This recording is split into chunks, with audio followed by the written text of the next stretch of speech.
Alright, hi everybody, this is Diana with Chaotic Soaping.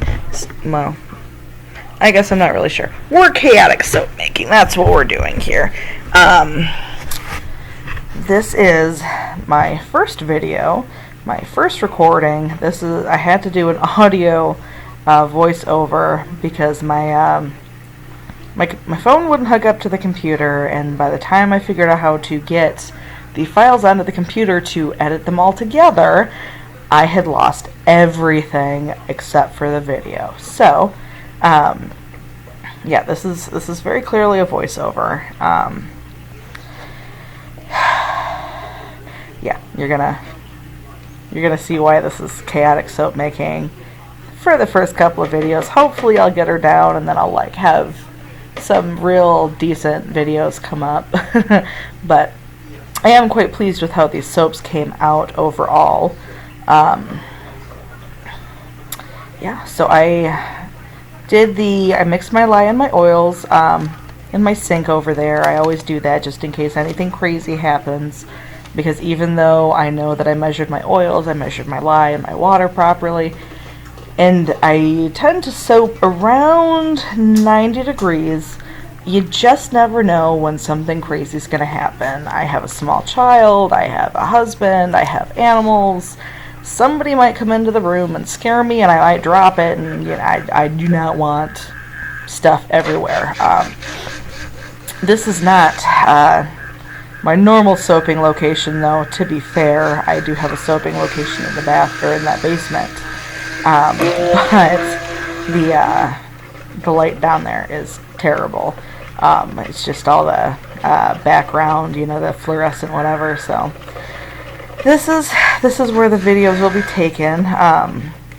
So you can see I pulsed the stick blender. I have a lot of shea butter in my recipe, so you will see, or you did see that my batter seized up real quick. And did some false trace stuff, so I just mixed through it and pulsed the stick blender a couple more times. And yeah, so this is going to be I'm doing this in 2 batches, because what I'm going to do is I'm going to do Frankenstein and his bride at the same time. I have some embeds made for the stripes and the bride's hair, and some bolts for Frankenstein's neck, but they're both going to have green skin because it's Frankenstein. So I have some sculpted layers. I'm going to do sculpted layer for the basic shape of their heads. Frankenstein is going to be his whole head. I'm not going to put a face on him because you'll pretty much be able to tell from the embeds and the hair who he is. The bride is going to be mostly her hair. So you will see what I've got going on here. I'm just going to pour a little bit into her mold. I have my sculpted bits set in there already, so I can have a basic idea of how much soap to put in each mold.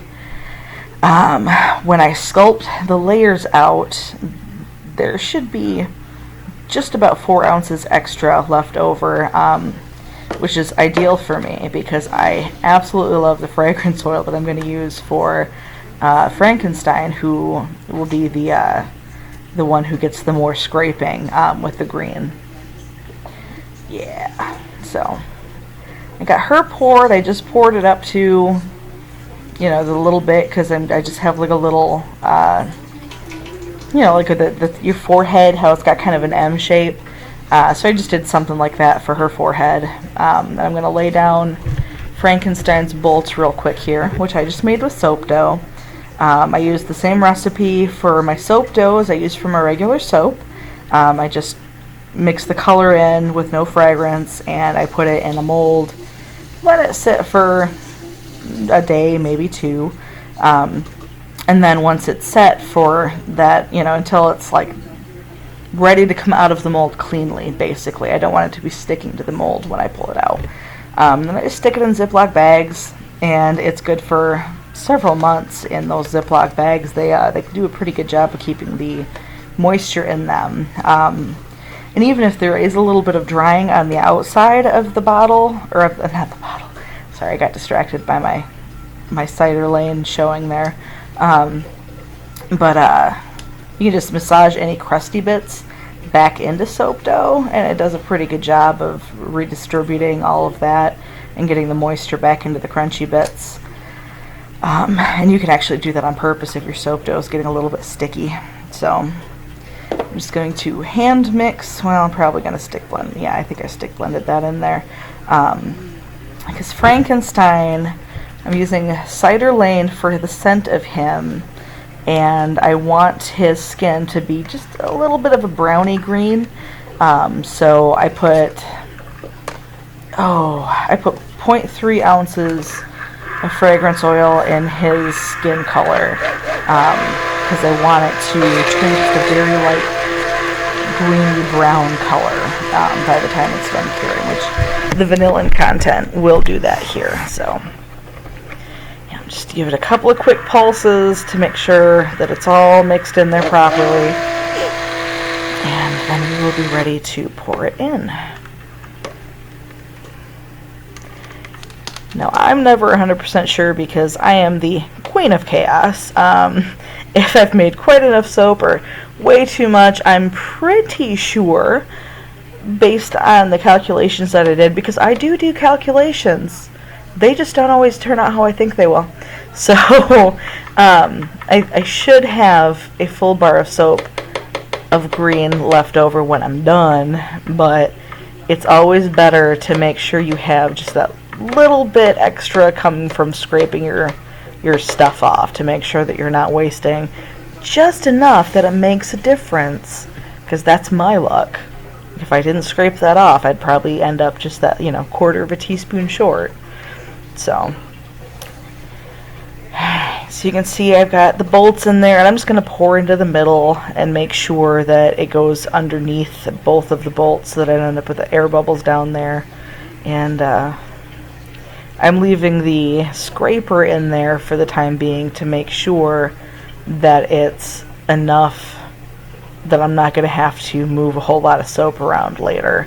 Because moving soap around a little bit with the cardboard is fine, but you can definitely bend some more delicate bits, and the mutton chops that are on the side of Frankenstein's head are a little bit more on the delicate side. And you'll see a little bit later that I bend them pretty magnificently.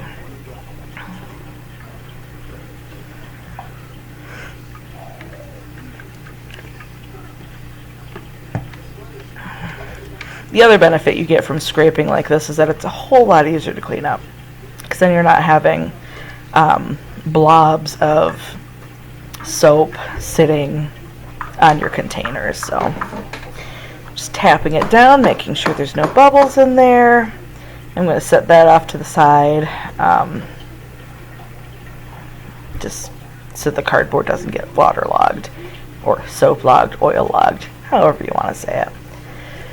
I'm just doing a quick pass with Frankenstein's Bride to make sure there's enough soap in that one, and there is. So, here we go. Alright, so now we're back. The soap has had time to set up quite a little bit. I would say it probably took an hour, I guess. So yeah, they are ready to be scraped out a little bit. You can see I set a spoon off to the side there, because I knew that the tips of my mutton chops weren't going to be strong enough to push all that soap up, and yet I forgot and tried to use it like a scoop, which you can do with more basic, sculpted layer mold thingies. But I had a moment. I have lots of moments. So I'm going to pull that out there, and then when I go back, I'm going to have to use the spoon to support where the cardboard bent, to get a nice clean mutton chop going there. And I'm still pushing a lot of soap over, but this is the thing with soap, is that it's very forgiving. Just because it's not perfect doesn't mean it's not going to turn out nice.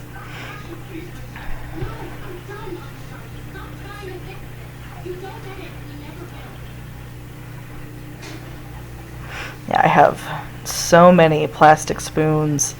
My husband gets frustrated with me every time we get plastic spoons with takeout or anywhere that we just get handed plastic spoons. I throw them in a drawer. He's like, don't we have enough of those? No. When you make soap, you never have enough disposable utensils. Don't just throw it away. Throw it in a drawer, because I'm going to use it. So there, I'm just cleaning up the last little bit. I'm pretty pleased with how that came out. The lines look pretty neat and clean. And it should be ready to go. And then I just have to scrape out the hairline for Frankenstein's Bride. But she didn't get any fragrance oil in her skin color.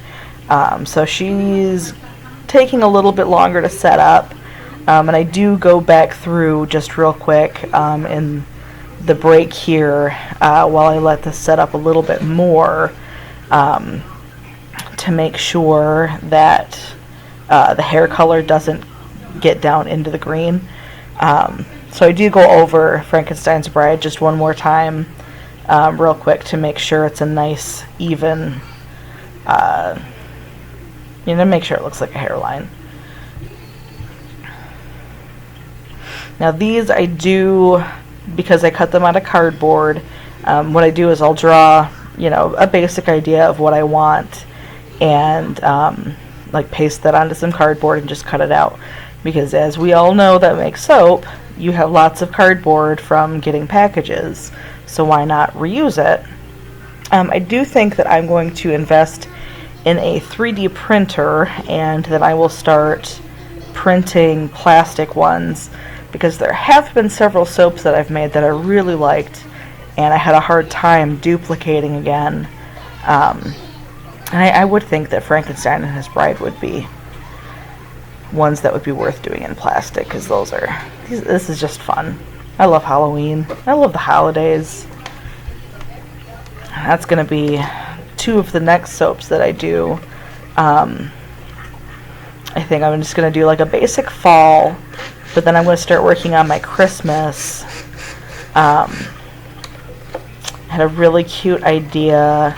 I have a little Christmas mold, and my husband suggested that I put like little balls for ornaments in the Christmas mold, and so I'm going to make like a little snow globe with a Christmas tree. I'm very excited about that. That'll just be lots of embeds though, like it'll be making embeds out of embeds.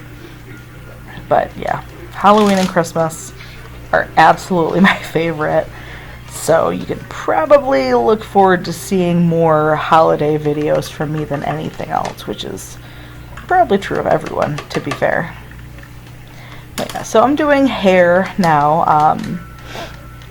Frankenstein and his Bride both have dark hair, so I'm just doing the same black. I'm not messing around with the colors there.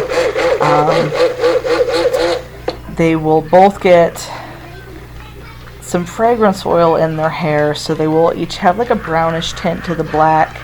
I'm gonna gel these so it won't, it won't be super obvious, but there'll be a slight brownish hint to them.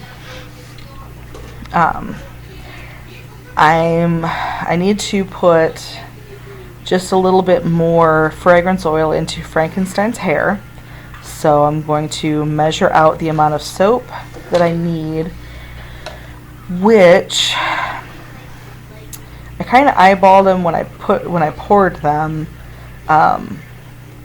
So I did a pretty decent job here of figuring out how much soap I needed to fill in Frankenstein's hair. And then I just put the rest of the fragrance oil in there. There's a little bit more fragrance oil in the hair than in the rest of the skin because of the discoloration.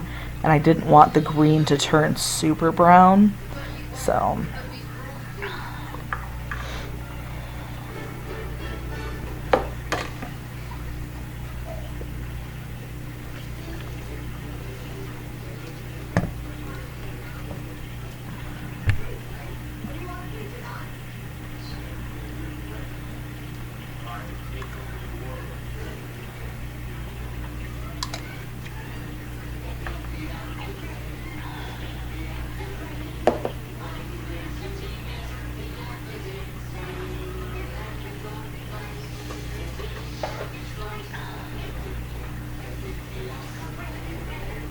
So I'm just going to mix this one in by hand. I don't really feel the need to stick blend again.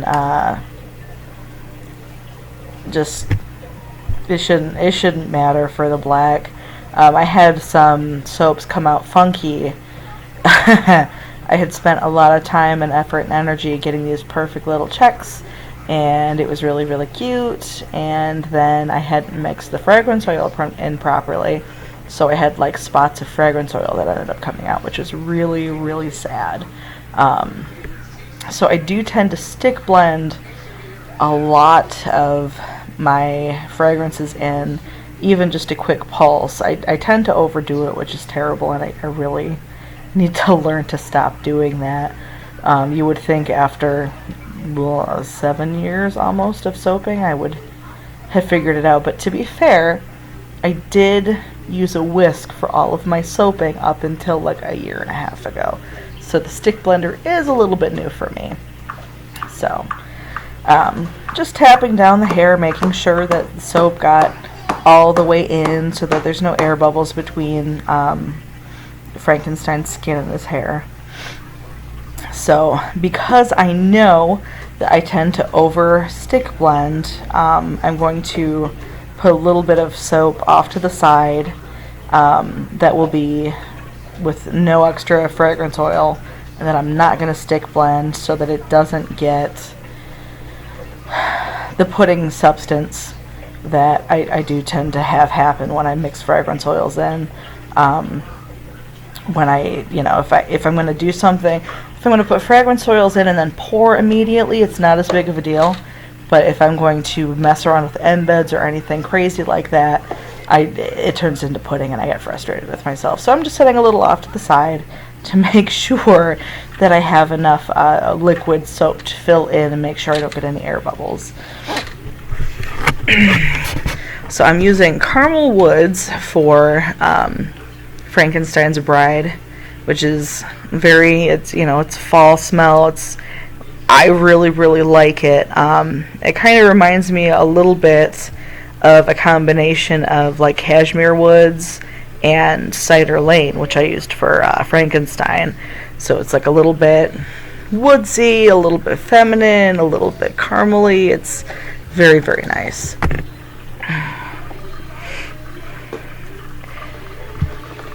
So I was thinking at this point that I would just mix it in, but then I realized I need the soap to be a little bit thicker than it's at. It's at a very light trace, but I want to get the embeds for the white streak stuck in, so I do stick blend it, which I then pretty quickly regret.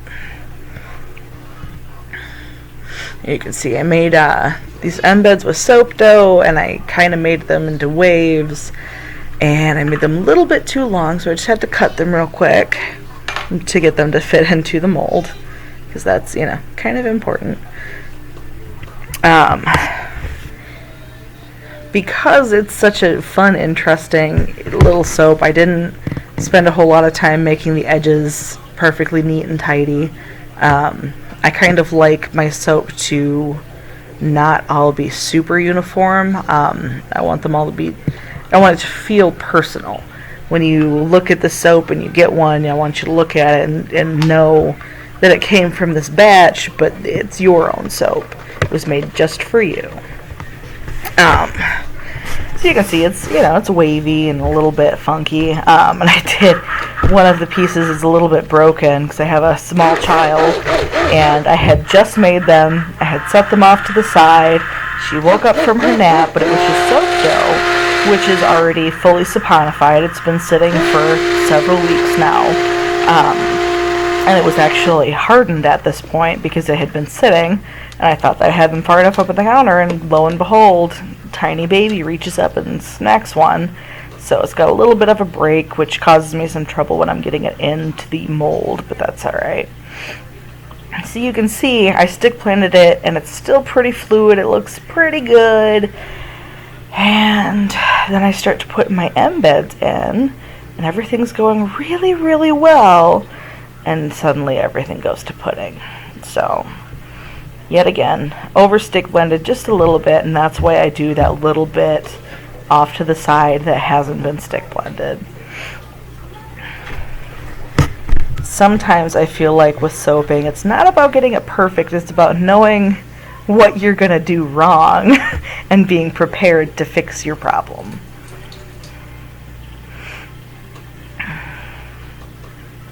So there we go. I'm sticking her hair in.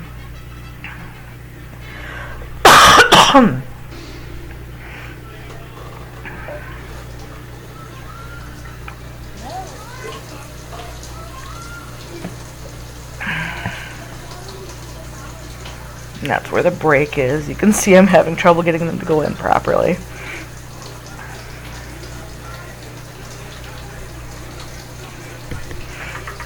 Alright, see. So I realized right there that my soap was pudding, so I'm trying to real quick just mix it up and then get it to go into the mold and have it not be too much of a problem. Sometimes when your mold seizes up a little bit like that, when you have a high butter recipe like I do, it will become a little bit looser, but this is too far gone, which is sad, but I mean workable, because you can see that I just push the embeds up and it's alright. It's just about making sure I don't have any bubbles and whatnot, so tapping it down is super important. And then, like I said, I do that little bit of extra soap is pretty liquid still at the end, so I can pour it in anywhere that I wasn't able to get some soap.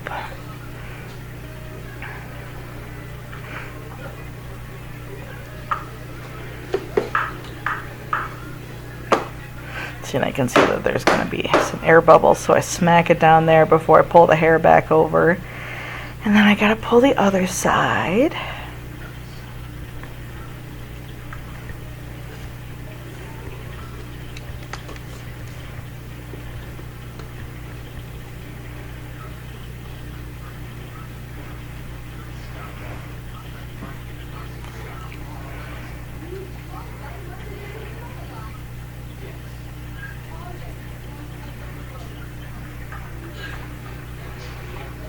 And then you can smack it down a little bit again, make sure. And I just throw all my chunked up stuff in the middle, try to even it out as much as I can and make sure that where I'm filling it in, I'm going to have as even distribution as possible, because remember that little bit that I have left over that's still pretty liquid doesn't have any fragrance oil in it. So I don't want to have an uneven distribution of fragrance oil throughout the soaps. I want every soap to have the same consistent scent to it.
I feel like I should point out here that it might not be super obvious because these are a pretty thin glove, but I am wearing gloves. It's important to wear the proper safety gear when you're soaping. Even the most experienced soaper will have weird stuff happen. I've worked in restaurants for a long time, and my skin is it's been through some stuff, so I don't have a particular sensitivity to lye, actually, which is unusual from what I understand. I actually was making a soap, and just out of habit, when I dropped the lid of a container into my soap batter, I reached in, pulled it out, and I had lye up to my knuckles. So I immediately run over to the sink and I wash, and I had no issues. But I have seen some people get just the tiniest little dot of batter on their skin, and they go and they wash, they rinse it with water like you're supposed to, and they end up with like a little tiny hole in their arm. So even though I don't seem to have a sensitivity to lye, I do always try to wear gloves, because you just never know. Maybe one day my skin will be feeling a little bit rough, or I'll have a tiny little cut in my skin, and I'll get a little bit of lye where my skin wasn't ready for it, and I will end up with a serious injury. You don't know. So it's always better to have your safety gear on. It's always better to wear goggles and have the long sleeves. Just being safe is super important with soap. And that is the same whether you're brand new or you've been doing this for 6 or 7 years like I have. Like, it's all important for everyone to be safe. So, alright, I'm going to throw this in the oven. I do C-pop at 170. I throw it in the oven and I leave it there overnight. I had totally forgotten when I started. Got all excited because my soap was ready to cut, and I cut up Frankenstein's Bride and got halfway through Frankenstein before I remembered that I was doing this YouTube thing for the first time. So sorry about that. But Frankenstein turned out pretty well. I'm really happy with how he turned out. His bolts are pretty consistent all the way down. And you can see, I'm not sure. The vanillin content in this says that his skin should darken up as he cures. But he's still a pretty nice bright green right now. And yeah, I'm just overall quite happy. And I had never used Cider Lane before, but oh my goodness, it is one of my new favorites. I actually made some aroma melts to put next to my bed. I love it so much. Cannot wait for the soap to cure. So yeah, you can see, I mean, he's got some slight difference all the way down, but everything about making him was relatively simple. I mean, his hair is jagged, but like if it's a little less jagged here, a little more jagged there, it's no big deal. Same with the bolts on his neck. If they're a little thicker here, a little thinner there, it's not really a big deal because it's overall. Whereas when I got to cutting through Frankenstein's Bride, you can see her hair, the white streaks where I had to pull them around because of the thickening of the soap batter. Some of the waves aren't as wavy, and they're a little off center, and I still think overall it went pretty well, but maybe next time I will be a little bit more diligent about not overdoing my stick blending with my fragrance oils. So yeah, you can see that one's got like a little straighter and a little curlier, but I think overall, like, you can still pretty much tell it's supposed to be Frankenstein's Bride's hair.